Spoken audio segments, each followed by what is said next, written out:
Welcome to You and AI, a Workpath podcast where we meet leaders to learn how they work with AI in their everyday life.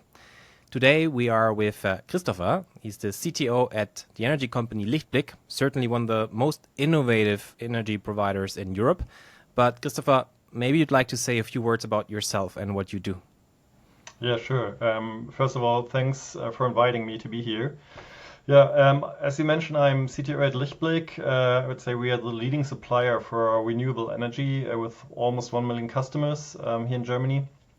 So I'm 41 years old, married, have a 2-year-old son. At LichtBlick, we are, I would say, approximately 750 employees. The tech and data department, which I'm heading, consists of roughly 120-ish employees. Spread across software engineering, data functions, tech operations, and functions like IT security. So maybe you can pull us into your life, your work life at least. Let's start by looking at how your everyday looks like. Yeah, how do you start your day? And again, we want to focus on what role AI plays in it. So maybe you can share us a typical day in your life. How does it start in the morning? How do you use AI in your private life? And what role does it throughout the different items in your calendar on a typical day? Yeah, sure. Happy to do so. Well, actually, in the morning when I get up, like the first 2 hours or so are rather offline without any AI. That's basically family time. Having breakfast with my family. If I get up earlier, I do my personal workout at home. But AI, ChatGPT comes in on my way to work. Basically, on the road, I tend to use more and more ChatGPT just to have dialogues with it. Get summaries of news, or discuss or even brainstorm ideas and topics, discuss industry trends, discuss my maybe ideas that I have for new initiatives at LichtBlick and so on, and basically use ChatGPT as a sparring partner to make the time to work productive. As I'm commuting, sometimes depending on traffic, up to an hour. That's then time well spent and not wasted. Yeah, during the day, I would say when I arrive at work, it's there all over the place during the day. Basically, I use it as a co-writer for emails or for presentations. It's mainly helps me to basically get from a blank page to a structured draft. So I'm way faster using AI than just starting with a blank page on my own. And I tend to use it quite often just for like summaries of emails or long Teams conversations. Also that is, I use it quite a lot on that. In the past, I actually experimented a bit with also using AI to write like small automations. But having a software engineering background, for me personally, I found that that my usual approach how I used to do it for years, just writing my own small scripts, is more efficient for me, and therefore I don't use AI in my personal work for this anymore. The big impact AI has on me in, I would say, my personal private life. So I use it not only like many do for planning family trips or kids' birthday parties, or discuss creative idea for presents. I recently used it to basically write 2 books for my 2-year-old son, which I read to him at bedtime. That's great. What are they about? What are they about? One is like space adventure stories, with my son as the main character. The other one has both like pirate stories and knight stories in medieval times. And my process there was basically drafting a rough story sketch, put it into ChatGPT, having ChatGPT kind of polish it and write it out in detail. Then I would go over to some manual adjustments and corrections. But where AI really then helped me a lot is actually generating illustrations for that book. And the last part then was rather manual again, basically using a photo book printing service online to get this printed. I guess that's a great idea for many listeners. So thanks for sharing that.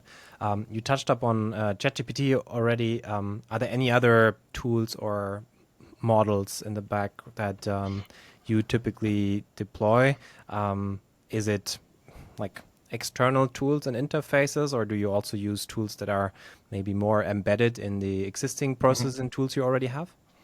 Well, in my private life, I'm oscillating back and forth between ChatGPT and Claude. I experimented a bit with Cursor for code generation. In my work life, we are basically logged into to Microsoft Copilot. And for professional use, where we have AI use cases deployed, we basically have all the models available that are in the Azure AI Foundry. Yeah. Okay. Got it. And talking about these experience and learnings, where did you maybe experience the most surprising challenges or limitations, right? The topic is everywhere right now. Everybody seems to talk about it. But you mentioned Copilot, for example. I think a lot of people also have still these extremely sobering moments. So what are the most surprising challenges, limitations that you would like to overcome soon? I mean, the obvious win using AI is speed. As I mentioned, preparing presentations or for the utilities industry, sometimes like exploring regulatory texts where AI can help. I used to spend hours sometimes on that, and with AI, it's to get us to a structured draft is rather a topic of like 15 to 20 minutes.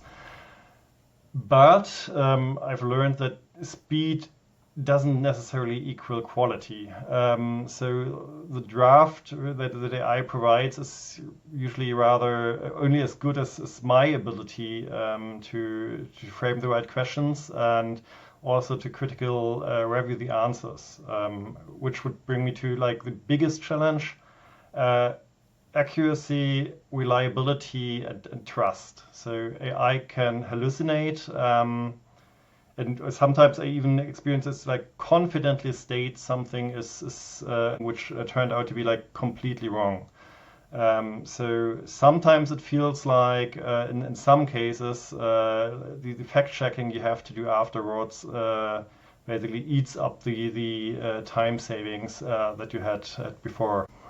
I'm wondering now, you're leader in a larger organization, and if we move from personal experiences to peer experiences, where do you see AI maybe deployed the most, or how do you experience also your peers in the management team applying AI? It's probably a very heterogeneous picture. So what are your observations there? Would you say you're more of a pioneer given your technical background, or how is that? Yeah, so I would share the observation that adoption is rather uneven. So there are some colleagues that really embrace AI, others are rather skeptical. At LichtBlick, you're only allowed to use AI. You only get a license if you took part in training beforehand, so that we make sure that you have responsible use of AI. And there are still quite some colleagues who haven't participated in the training and therefore are not using AI, while others basically couldn't wait to get signed up for the training and use it probably to the same degree as I do. With my tech background, I would say I'm rather one of the spear front or of the early adopters at LichtBlick, but definitely not the only one. But being a tech leader at LichtBlick, I would say my role there is to create a safe space to experiment with AI, to provide tooling, to provide mentioned trainings.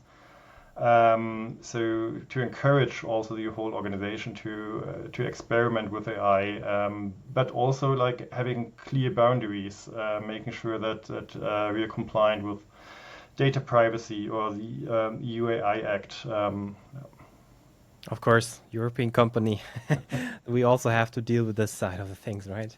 And if you zoom into like your management routines, team meetings, decision-making processes.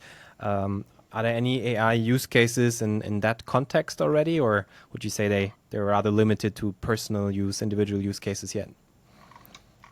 Well, on a team basis, especially when it comes to decision making, I'm a bit like hesitant. So the biggest change for me is basically using AI to prepare communication, drafting presentations, being more concise in emails, but when it comes to like leadership decisions, like personal feedback conversations, or also like strategic decisions, taking on an accountability. These are things that I wouldn't delegate to AI. Their AI can help me to prepare data, to provide alternatives. But the human elements, basically being having empathy, having values, being accountable, those things are not negotiable for me.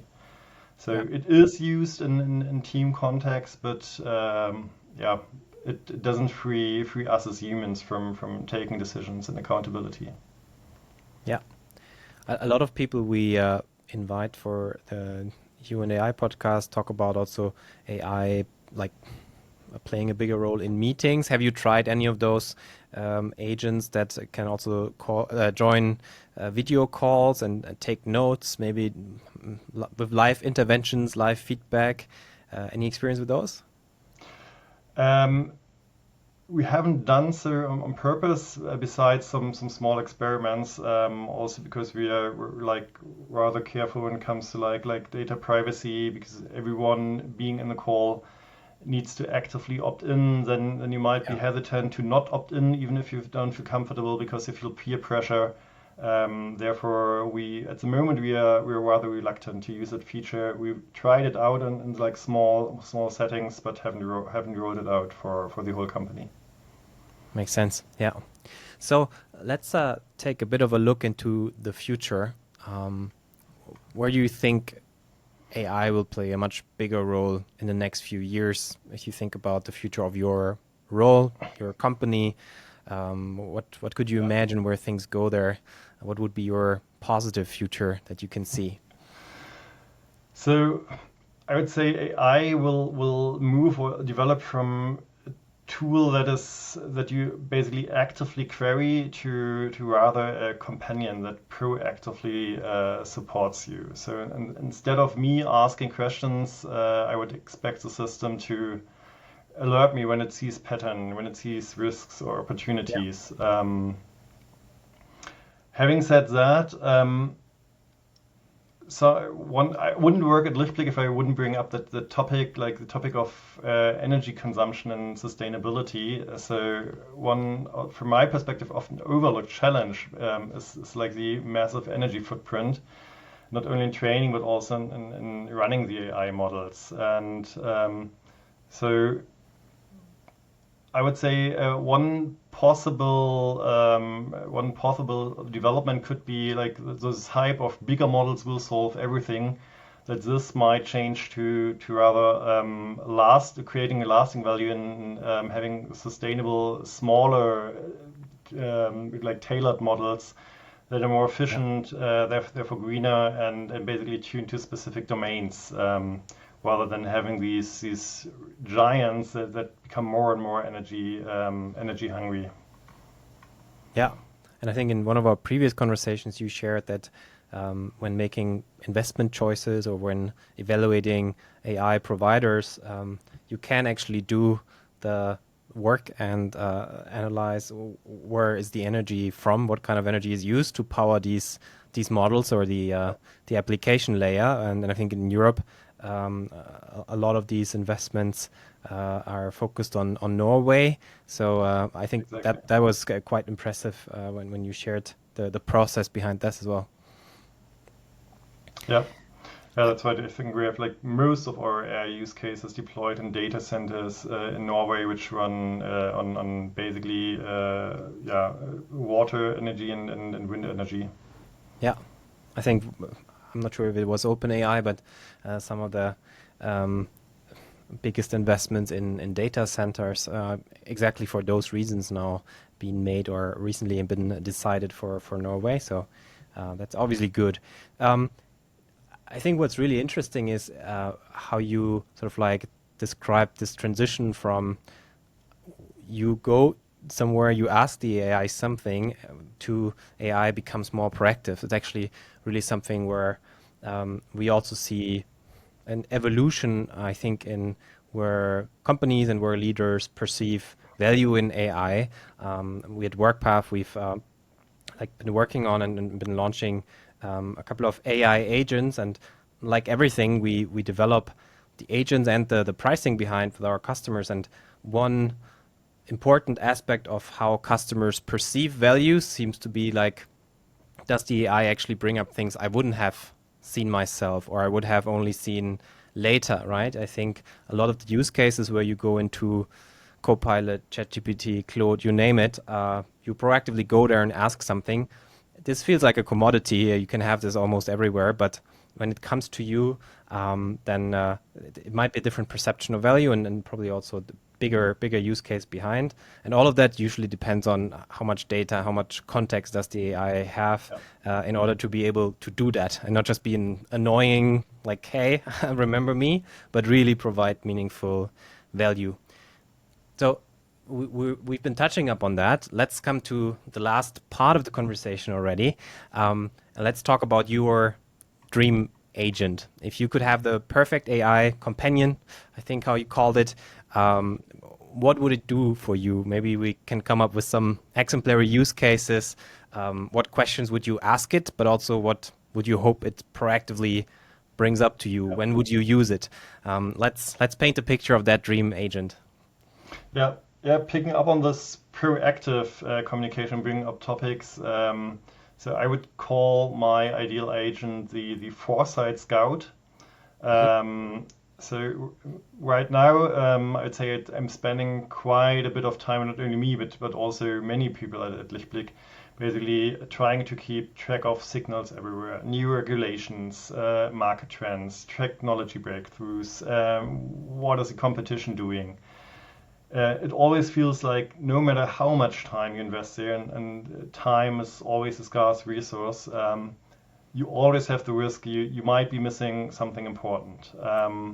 So in this Foresight Scout, basically, would change that. It would continuously scan all kind of different signals, external sources, filter out the noise, bring critical signals, that basically could affect our business up, and basically, most likely would provide like a clear briefing, like here are 5 things today that matter, that you need to watch out for, and those are the reasons why. And maybe if I don't want to get too nerdy, but how would we sort of like empower that agent? How would it know what's relevant for you? Like, what would be the most critical input in terms of that kind of briefing? And what would be these external data sources? Is this mostly media, or where do you today get these signals from? That's maybe starting with what kind of internal context would I need to provide, so that agent would need to know about strategic goals. It would need to have access to our internal risk registers. It most likely would need our like investment planning, budget planning as input, and therefore being able to align external signals with our strategic goals. The second part of your question, what kind of like external data sources? I'd say in general, like publicly available information from the internet, like regulatory updates, maybe patent databases, like reports on energy markets, could also be like academic research papers, and all kinds of public news on our competitors. Mm-hmm. Makes sense. And I mean, we at Workpath, we're always all about the impact chains, right? And understanding like input, output, outcome, impact. So we understand a little bit the kind of input this agent would work with, how you would do the context engineering so it can do a good job. output you mentioned briefly. It would give you like these little summaries and heads up notes. And how would you measure the value of that? Is that just like faster decisions? What would be the benefits of these foresight use cases? Yeah, I mean, maybe on the output, it's not only like there's those like five signals. It might also be like kind of scenario maps. What basically having a risk chart, a risk map, being maintained by the AI. Maybe also like lessons learned if it's able to distill that from like competitor news. Yeah. But yeah, coming to your question regarding the outcome, what's in it for me or for executives at LichtBlick, I'd say gain confidence that blind spots are being monitored. Basically take this off my mind because I have an agent there who takes care of it. Yeah. Basically also, but for our teams that usually work on this monitoring nowadays, having them spend less time on tracking those kinds of information and more time basically validating how to act on it, on those insights. And overall for the company, I would say this would result in improved resilience, and maybe getting an advantage to our competitors, but yeah, they might come up with the same sort of agent, and then it's like an even playing field again. Yeah, no, it's beautiful. Thank you very much. This space is moving so quickly; it's so dynamic. So we launched this You and AI series just very recently, and I'm very curious to see where we are in 6 months. Maybe the stream agent has come to life then already. So, Christopher, thank you very much for all of these insights. Thank you for letting us have a few sneak peeks into your everyday work life with AI, but also for the inspiring examples how you used AI as a father. Maybe we can do this again in a year or so, and we'll see how things have developed. For today, I just want to thank you for your time and wish you a great rest of the week. Thank you, and thanks for having me. This was another episode of You and AI. Thank you for listening in. If you would like to hear more stories like this, I recommend you to subscribe to this podcast and to visit workpath.com/AI. If you are driving the AI transformation in your company, or if you are a leader who is interested in these dream agents that we discuss here, we'd be happy to talk, and you can always reach out by scheduling a call through that webpage.